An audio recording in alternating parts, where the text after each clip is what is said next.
Eshima, votre magazine qui bat au rythme de l'actualité. Une réponse à vos besoins en information, un éclairage dans divers domaines. Impartial, documenté, instructif. Eshima au cœur de l'info.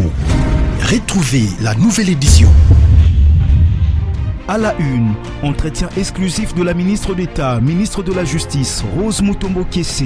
Depuis son arrivée à la tête du ministère de la Justice, Rose Mutombo Kiese s'attelle à remodeler le système judiciaire congolais, administrer une justice équitable à tous les citoyens, lutter contre la corruption et s'assurer d'une bonne administration judiciaire. Voilà les leitmotivs de ses actions. Dans cet entretien exclusif, Rose Mutombo évoque le bilan passé à la tête de ce méga ministère, hausse du salaire des magistrats, fin de l'impunité, amélioration des conditions carcérales. La garde des Sceaux s'exprime. Retrouvez l'intégralité du magazine Eshima dans les kiosques. Eshima Magazine, un nouveau standard d'information.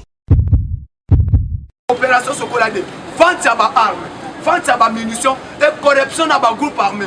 Le général Azalaki Wana a Tamboussa Kiango Malamoute.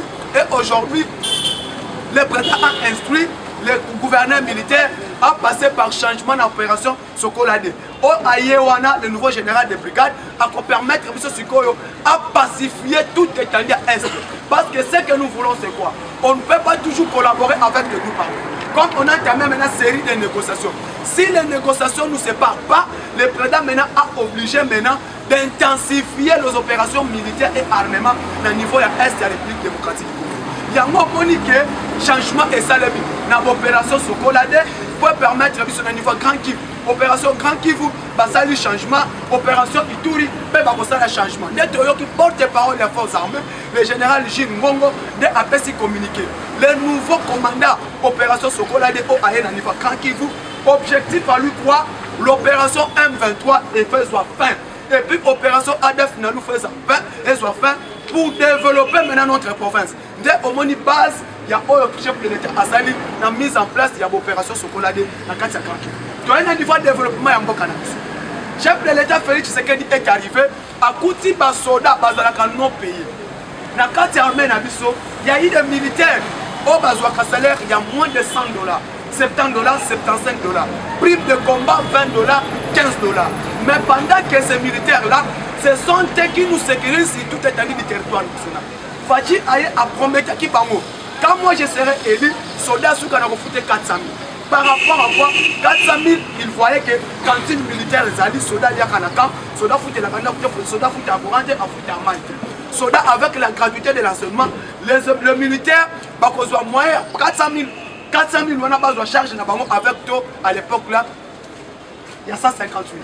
Mais aujourd'hui, maintenant, quand le gouvernement Ilon Kamba est arrivé, le ministre de la Défense nationale, et c'est là qui est basé dans Bango, ministre de la Finance, Bango, budget, Boyebi Nenge et Zaraki. Le président a emboîté les pas, coalition et un coach à Krokajam. Le président n'a pas eu le temps de réaliser le fusionnaire. Le gouvernement Ilou Kambé tombé, le gouvernement Samalokonde.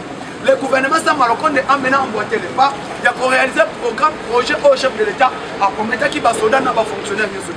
Et aujourd'hui maintenant, nous avons appris, et puis tout de suite, information aussi, le président a augmenté le salaire à militaire, le salaire à fonctionnaire, union sur l'État de 30%. S'il sait, ce n'est pas suffisant toujours. Mais on doit encourager premier pas. Premier pas au président Tshisekedi, tout le monde est déjà bonne volonté. La bonne volonté, quand il est là, il faut encourager la vision du chef de l'État.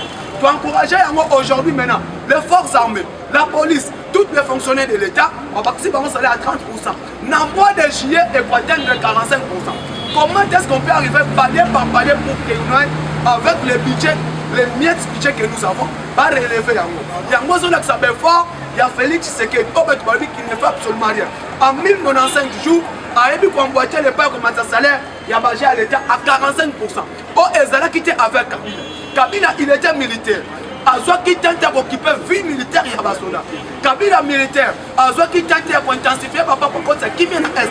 Mais celui qui est arrivé, un président civil, né dans la marmite politique, allié avec l'appui naïe, que Moni Ndenge Azwa pour ramener petit à petit Congo vers un pays plus beau qu'avant.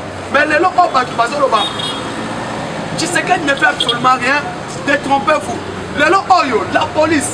Armée Nabiso, par un individu au nom de l'Ébia, Aujourd'hui, nous avons une industrie militaire.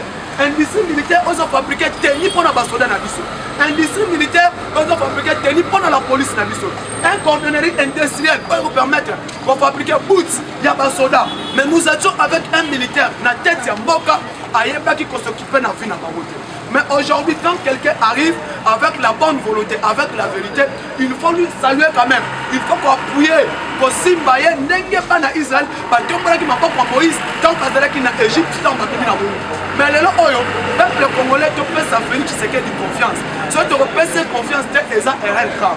Parce qu'aujourd'hui, nous avons un président qui aime le Congo. Un président qui a un souci en Mboka. Malgré l'appui, il y a coalition autosana. Parce que les gens doivent prendre l'information aujourd'hui, tu sais qu'il est toujours en coalition. Coalition et Koufa FCC Cash. Mais tu as une large coalition. Large coalition, ils ont composé ensemble. MLC, IDPS, PPRD Mosaïque, FCC Mosaïque, il y a une coalition comme Imoulaï. Et dans cette coalition,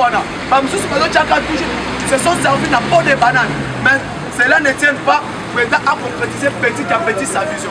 Et sa vision, c'est va se concrétiser pour développer la RDC. Comment ils ont un grand liboulou, mais les autres sont comme malem. Même le détournement est allé. La dénonciation est allée. On m'a dit qu'il faut appuyer IGF. Il faut appuyer IGF. Dans Moussala, IGF, c'est aujourd'hui, si on avait des gens comme Aligneti Namboka, même 10 membres du gouvernement, parce que comporter comme Gilles Aligneti, toi tu as un niveau pour la société. Il y a un appuyer Aligneti Pena Moussala Malam Poste, la carte d'inspection du général des finances. Et appuyer même le ministre des Finances nationales, au Azoko Congo Lambongo, pour que tout sa caisse y a Mboka Nabiso, pour pas foutre un fonctionnaire Malam, Malam s'appelle Batsude Nabiso Malam. Il y a un point de développement. Dans le point de développement, tu sais qu'il ne fait absolument rien. Mais moi j'ai dit, détrompez-vous. Aujourd'hui, il y a Zalaki. Université de Mbouchimaï, bâton les Zalakate. Université de Mbouchimaï, bâtiment infrastructure à Malam aux Zalakate. Mais le lot, avec l'appui du gouvernement, au moment où il y a un bâtiment, nouveau bâtiment université de Mbouchimaï. Par école, par Banzela, aux Zalakate. Nana fana kunate mena yoki boulevard Chalamwana o bakfanda kana Kasai denga boulevard wana bazo salango bazo bétonner yango c'est l'un des routes économiques na niveau Mbouchima kasha route kasha mana ba kasha la maison jusqu'à l'aéroport c'est là wana esalemi c'est là où mani même jusqu'à na palais présidentiel la route là est déjà développée route c'est bandi de Mbouchima en moins de tout c'est là wana bazo sala yango et puis avancer comme Nasuka tout cela grâce à la vision chef de l'État. Passa l'omami, passa Mbouchima Ikana. Route soit na bazo kosala yango. Tout ceci, vous voulez que Tshisekedi puisse faire quoi? Parce que vous parlez de la crise. Crise économique, c'est mondialement. Crise, c'est mondialement. Pourquoi il y a la guerre à l'Ukraine? Malgré qu'avant qu'il y ait la guerre, Congo Biloko et Mataki Kala. Oui, parce que les gens qui ont les paquets, les opérateurs économiques au bazo pour servir dans Mboka sont des gens qui opèrent avec Kabila. Kabila a détruit toutes les entreprises publiques de l'État par privatiser et comme entreprise naïve. Mais le président a dit, elle a dit, et il a prêché. Qu'est-ce qu'il faut faire maintenant pour mon rapport fictif, non surtout? Pourquoi ne se fait pas? Toujours parce que la coalition continue. Ministre des Transports au ailleurs, ministre intérieur au ailleurs, ils doivent travailler rapidement pour libérer tous les ports fictifs aux niveau de port à banane. Il y a un niveau de développement toujours. Concernant des routes, si on a bien à Banzela, au Tshisekedi a sali, mais tu es obligé d'informer la population ailleurs. Tshisekedi a coûté 10% des routes développées. Aujourd'hui, nous avons plus de 40% des routes qui se développent dans le Mboka. Notre premier mandat, s'il vous plaît. Premier mandat Tshisekedi concernant des routes. Tozui Kaka, route nationale numéro 1. De Kinshasa jusqu'à Mwanda, c'est déjà développé. Parce que quand on parle de route nationale numéro 1, ça commence par Mwanda jusqu'à Kasumbalesa. Vous pouvez faire de Namutuka, de Mwanda jusqu'à Kasumbalesa. Tshisekedi a développé les infrastructures. Parce que de Lubumbashi à Kasumbalesa, de Lubumbashi à Kolwezi, de l'Okotika Libiso, maintenant qu'on développe quelques blocages entre Kananga et Mbouchimaï. De Kananga et Mbouchimaï, la route n'est pas quand même praticable. Mais Tozo Bunda, Tosi Tatrosowana, parce que de Kananga passant par Chikapa, la route est maintenant bon. Pour Etikali Bazosa, Olingi Tshisekedi Asalani, Toye toujours la route nationale numéro 1. route nationale numéro 27. Route nationale numéro 27 est vu de Manterne jusqu'à Singin. Donc la ligne de développement chef de l'État. La route nationale numéro 27 est aussi le de Manterne passant par Singin. Route nationale numéro 4. Parce que le peuple congolais a eu bandi de Tshisekedi Dasali. La route nationale numéro 4 est bandi de Bunagana, Goma, Bunia, jusqu'à passer par Kassindi, route Souana, chef de l'État, avec la coalition.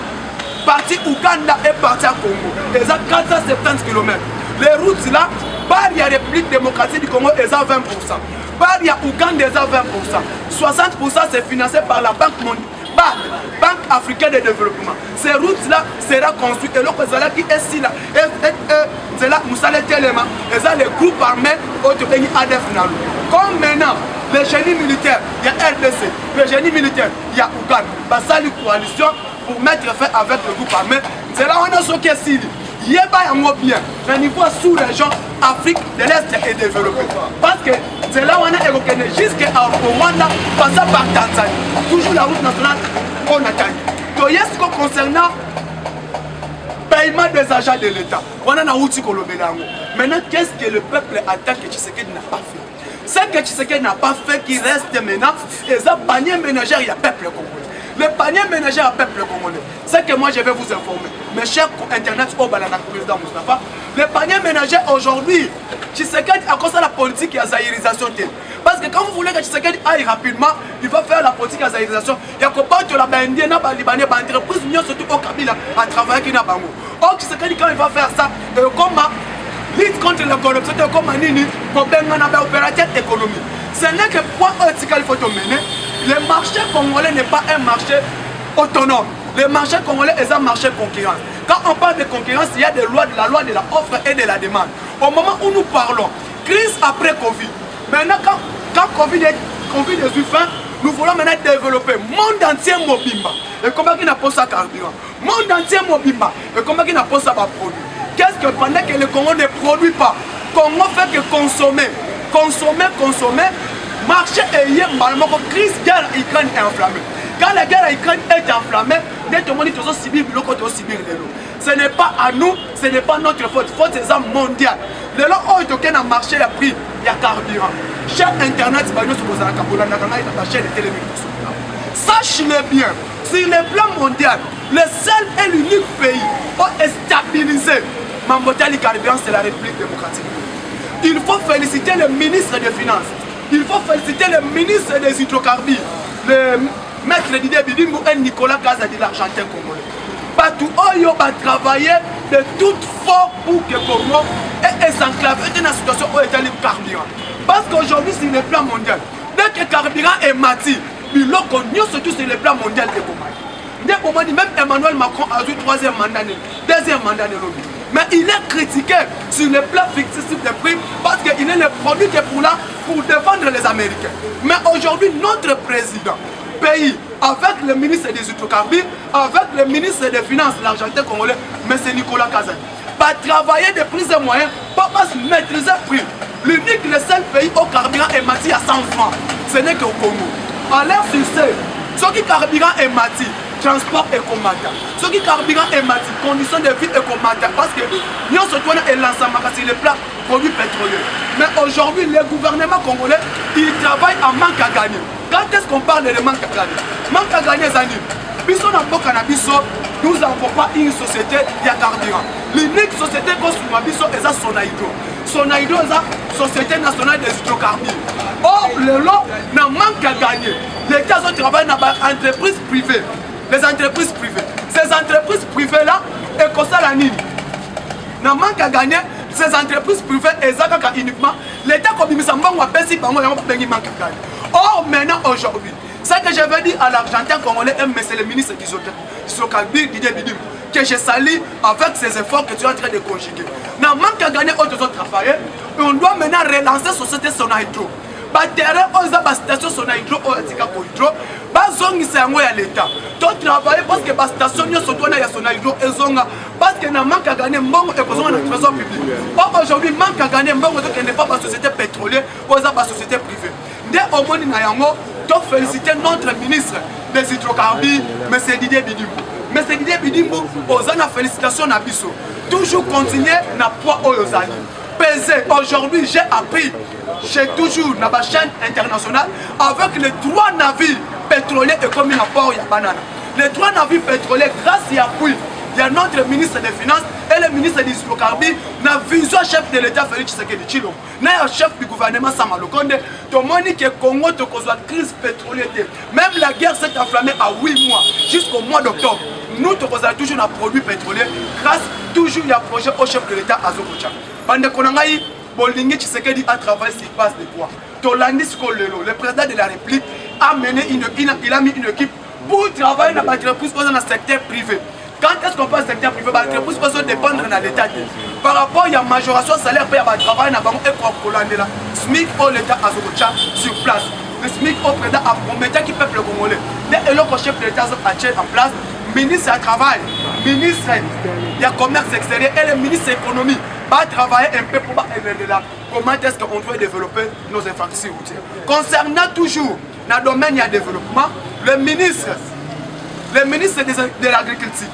Le ministre de l'Agriculture a lancé 4 secteurs agricoles industriels. Quels sont les 4 points secteurs agricoles industriels où on a développé un lobby dans l'émission de Tongwari? La qualité journal de l'OR pour ça, Parlement Bazo Zélangaï, par l'union se posa abonné à la chaîne de télévision pour continuer toujours pour la démarche. Par l'émission dans la chaîne pour ça, mon numéro c'est plus 243 89 86 52 097. Plus 243 89 86 52 097. Merci Baïnyo surtout pour la Nagangaï, Baïboza Libanda Mboka, Maman Jeannette à Londres, Papa Jonas Mouka aux États-Unis, Papa Lucie à l'Espagne, Baïnyo surtout pour le président Moustapha pour continuer pour s'abonner, Maman Angèle pour avec Foumam aux États-Unis. Je dis et je fais